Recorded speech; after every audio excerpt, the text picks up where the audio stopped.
Friends, welcome to secret of Samayal. இன்னைக்கு நம்மளோட சேனல்ல நாம பார்க்க போறது masala pav with cheese dip. அதுதான் நம்ம இன்னைக்கு பார்க்க போறோம். சீஸி மசாலா பாவ்னு சொல்லலாம். செம்ம டேஸ்டியா யம்மியா இருக்கும் சாப்பிட்றதுக்கு. பாவ் பாஜி எல்லாம் சாப்பிட்ருப்பீங்க. ஆனா இது வந்துட்டு கொஞ்சம் வித்தியாசமான ஒரு சீஸ் பிளேவரோட, கொஞ்சம் கான்டினென்டல் டச்சோட ஒரு சூப்பரான டிஷ் இது. சரி, வாங்க டிலே பண்ணாம இந்த டேஸ்டியான சீஸி மசாலா பாவ் எப்படி செய்யலாம்னு பார்க்கலாம். ஒரு மிக்சி ஜார் எடுத்துக்கோங்க. இதுல ஒரு 10 பல் பூண்டு இதுல சேர்த்துக்கலாம். இது கூடவே ஒரு அரை டீஸ்பூன் அளவுக்கு காஷ்மீர் சில்லி பவுடர் சேர்த்திக்கோங்க. இப்போ இது வந்துட்டு தண்ணி விட்டு ஒரு பேஸ்டா நம்ம அரைச்சி எடுத்துக்க போறோம். இது மாதிரி பேஸ்டா அரைச்சி எடுத்துக்கோங்க. கொஞ்சம் நிறைய தண்ணி விட்டு அரைச்சிங்கன்னா தான் இந்த மாதிரி பேஸ்ட் ஆகும். ஏன்னா நம்ம கம்மியா தான் போட்டு அரைக்கிறோம். அதனால இப்போ இந்த பேஸ்ட் இருக்கட்டும், தனியா வச்சுக்கலாம். ஒரு பேன் எடுத்துக்கோங்க. இதுல வந்துட்டு ஒரு 1/4 கப்புக்கு கொஞ்சம் அதிகமா பால் விட்டுக்கலாம். இதுல 1 டேபிள் ஸ்பூன் அளவுக்கு பட்டர். இப்போ இதுக்குள்ள நம்ம 2 சீஸ் கியூபை வந்துட்டு துருவி சேர்த்திக்க போறோம். இது வந்து ப்ராசஸ் சீஸ். இப்போ இந்த மாதிரி ஒரு கிரேட்டர் வச்சு நம்ம இந்த சீஸ் கியூப் 2ஐயும் துருவி இதுக்குள்ள சேர்த்திக்கலாம்.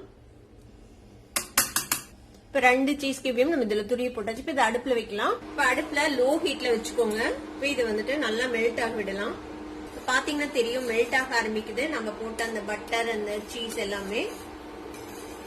இதுல வேற எதுவுமே நம்ம சேர்த்த வேணாம். ஏன்னா சீஸ்ல உப்பு இருக்கும். நம்ம போட்ட பட்டர் வந்து சால்டட் பட்டர், அதுலயுமே உப்பு இருக்கும். இப்ப இது நல்லா கம்ப்ளீட்டா மெல்ட் ஆயிடுச்சு சீஸ். இப்ப நம்ம இதை அடுப்பு ஆஃப் பண்ணி இதை ஓரமா வச்சிடலாம். இது இருக்கட்டும். இப்ப நான் வந்து ஒரு 4 பாவு எடுத்து வச்சிருக்கேன். பாவுக்கு பதிலா நீங்க நம்மளோட நார்மல் பிரெட் கூட யூஸ் பண்ணலாம், சாண்ட்விச் பிரெட். இப்ப இதை வந்துட்டு நம்ம பீசஸா கட் பண்ணி போறோம். சின்ன சின்ன ஸ்கொயர் பீசஸா நம்ம கட் பண்ணிக்கலாம்.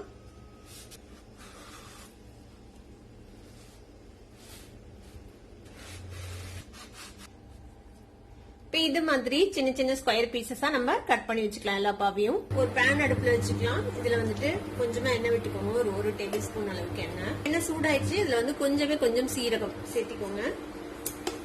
சீரகம் லேசா பொரிஞ்சதும் ஒரு பெரிய வெங்காயத்தை இந்த மாதிரி ஃபைனா சாப் பண்ணி வச்சுக்கலாம், சேர்த்திக்கலாம். பெரிய வெங்காயத்தை நல்லா வதக்கி விட்டுருங்க. வெங்காயம் லேசா செவக்க ஆரம்பிக்குது. ரொம்ப ப்ரௌனாலாம் ஆக தேவையில்லை. இந்த அளவுக்கு வதங்கினா போதும். இப்ப நம்ம அரைச்சு வச்சிருக்கோம்ல இந்த பூண்டு, வரமிளகாய் பொடி சேர்த்து அதை சேர்த்திக்கலாம். அந்த விழுது அந்த மிக்சி ஜார்லயே கொஞ்சமா தண்ணி விட்டு அதையும் சேர்த்திக்கோங்க. இது வந்து நல்லா வெந்து பச்சை வாசனை போகணும். அது வரைக்கும் இதை வந்துட்டு நல்லா வேக விட்டுக்கலாம். இப்ப நல்லா வதங்கிடுச்சு. இந்த மிளகாய் பூண்டோட பச்சை வாசனை போய் நல்லா எண்ணெய் பிரிஞ்சிச்சு பாருங்க. ஓரளவு சுண்டி வதங்கிருக்கு. இந்த ஸ்டேஜ்ல ஒரு பாதி குடமிளகாவை இந்த மாதிரி ஃபைனா சாப் பண்ணி வச்சுக்கலாம். இந்த குடமிளகாய் சேர்த்திக்கலாம். கூடவே ஒரு 2 மீடியம் சைஸ் தக்காளியே இந்த மாதிரி ஃபைனா சாப் பண்ணி வச்சுக்கலாம். அதையும் சேர்த்துக்கோங்க. இதுக்கு தேவையான அளவுக்கு உப்பு சேர்த்துக்கலாம். இந்த தக்காளி வந்துட்டு நல்லா மேஷ் ஆகி குக் ஆகணும். அது வரைக்கும் இது வந்துட்டு மூடி வைக்கலாம். இப்போ தக்காளி நல்லா வதங்கிருக்கும். நம்ம செக் பண்ணி பார்ப்போம். தக்காளி நல்லா மேஷ் ஆயிடுச்சு. இதுல 1 டீஸ்பூன் அளவுக்கு பாவ் பாஜி மசாலா சேர்த்திக்கோங்க. ஒருவேளை உங்ககிட்ட பாவ் பாஜி மசாலா இல்லைன்னா கரம் மசாலா பொடி சேர்த்திக்கோங்க. பாவ் பாஜி மசாலா ஈஸியா அவைலபிளா இருக்கு. 10 ரூபாய் பேக்கெட் கூட கிடைக்குது. நீங்க அதை வாங்கி யூஸ் பண்ணலாம். 2-3 தடவைக்கு யூஸ் ஆகுது. இந்த பாவ் பாஜி மசாலாவையும் இதோட சேர்த்து நல்லா மிக்ஸ் பண்ணி விட்டுறலாம். இது கூடவே நறுக்குன கொத்தமல்லி தலை சேர்த்திக்கோங்க. ஒரு 4-5 டிராப் எலுமிச்சம்பழ சாறு சேர்த்திக்கலாம். இப்ப நம்மளோட மசாலா ரெடி ஆயிடுச்சு. நம்ம கட் பண்ணி வச்சிருக்கிற இந்த பாவ் எல்லாத்தையும் இதுல சேர்த்திடலாம். இது எல்லாத்தையும் நல்லா கோட் ஆகுற மாதிரி மிக்ஸ் பண்ணி விடுங்க.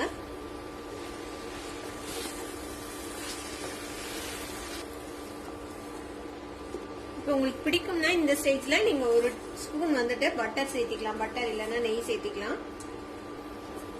பாருங்க, இப்ப நல்லா ஈவனா கோட் ஆயிடுச்சு நம்மளோட பாவ் மேல எல்லா மசாலாவும். அவ்வளவுதான், நம்மளோட மசாலா பாவ் இப்ப ரெடி ஆயிடுச்சு. அடுப்பு ஆஃப் பண்ணிடலாம். மசாலா பாவை இந்த மாதிரி ஒரு பிளேட்ல சர்வ் பண்ணி கூட வந்துட்டு இந்த சீஸ் சாஸ் வந்துட்டு ஒரு டிப் மாதிரி வச்சு கொடுக்கலாம். இல்ல நீங்க மேலேயே ஊத்தி கூட கொடுக்கலாம்.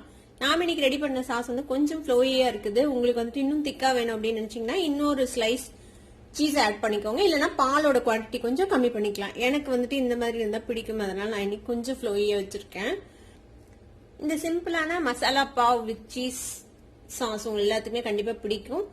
கண்டிப்பா ட்ரை பண்ணி பாருங்க. ட்ரை பண்ணி பார்த்துட்டு எப்படி இருந்தது அப்படின்னு கமெண்ட்ஸ்ல ஃபீட்பேக் கொடுங்க. இந்த வீடியோ உங்களுக்கு பிடிச்சிருந்தா சப்ஸ்கிரைப் பண்ணுங்க, பக்கத்துல இருக்க பெல் ஐகானை கிளிக் பண்ணுங்க. அப்பதான் என்னோட ஃபியூச்சர் நோட்டிபிகேஷன்ஸ் உங்களுக்கு உடனே வந்து சேரும். லைக் பண்ணுங்க, ஷேர் பண்ணுங்க. தேங்க்யூ ஃபார் வாட்சிங் வீடியோ வியூவர்ஸ். Bye bye.